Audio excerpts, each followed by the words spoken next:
আসসালামু আলাইকুম ভিউয়ার্স, আশা করি সবাই ভালো আছেন। আমিও আলহামদুলিল্লাহ ভালো আছি। তো চলে আসলাম আমরা আমাদের এলাকারই রবিউল ইসলাম এর খামারে। তো এখানে তোতাপুরি জিবলা এবং দেশি ছাগল রয়েছে। তো বেশিরভাগ এখানে তোতাপুরি আর জিবলা রয়েছে। তো রবিউল ইসলাম এই খামারটি দুটা ছাগল দিয়ে শুরু করেছিল, তোতাপুরি দিয়ে। তো এখন দেখতে পাচ্ছেন প্রায় 10-12টা ছাগল রয়েছে এখানে, তারও বেশি হতে পারে। তো এখানে প্রায় দশ 10 লাখ টাকার উপরে আর কি ছাগল আছে। তো উনি বিভিন্ন এলাকা থেকে এসব ছাগল সংগ্রহ করছে এবং আহ, একটা দেখতে পাচ্ছেন পাঠা আছে। তো পাঠার বাচ্চাও আছে। আর আগে ছিল পাঠা, তো অনেক ছাগল সেল করা হয়ে গেছে। এখন বর্তমানে 3টা থেকে 4টা ছাগলের বাচ্চা সেল করবে। একটাই তো আছে। আসলে বেশি হয়ে গেছে, তো এত রাখবে না। কি করি? তো 2টা ছাগল থেকে শুরু করেছিল, এখন দেখতে ও, পাচ্ছেন যে ওই যে অনেক একটাই ছাগল পাঠা। রয়েছে এখানে। আর এটা অনলাইনে এখন সেল করে থাকে। তো আপনারা যদি চান অবশ্যই যোগাযোগ করতে পারেন।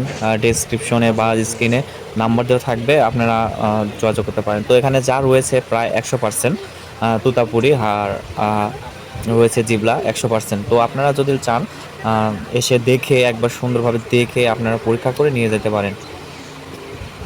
এখানে হরিয়ানা রয়েছে। তো হরিয়ানা, এই যে এই ছাগলটা দেখছেন, এটা হলো যে তোতাপুরি। এই ছাগলটা সেল হবে, বাচ্চা 3 থেকে 4 মাস বয়স। তো দেখতে পাচ্ছেন এখানে যে হরিয়ানা যে খাবার খাচ্ছে, খাওয়ানো হচ্ছে। তো এসব মিয়া ছাগলকে আসলে দানাদার খাবার দেওয়া হয়। দেখতে পাচ্ছেন এখানে যে ভুসি, তারপরে লাত্তি যে হয়ে গেছে গা। আছে অ্যাঙ্কার ডাউলের যে খোসা, সঙ্গে রয়েছে পোয়ালের কুচি, আরও অনেক কিছুই মিক্স করা থাকে আর কি।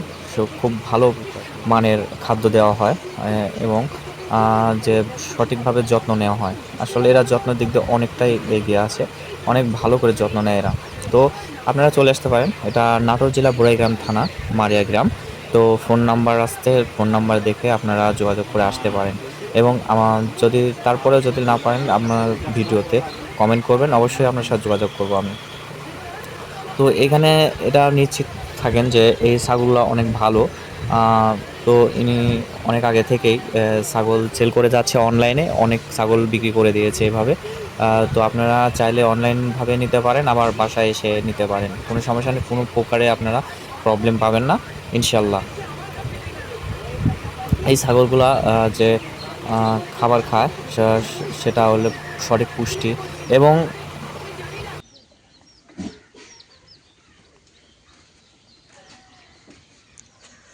আর আমার এই বটি এই ঘাসে একটা খায় না, খালি লিভার পাতে পাতা খায়, তাছাড়া কিছু খায় না। তো এই তো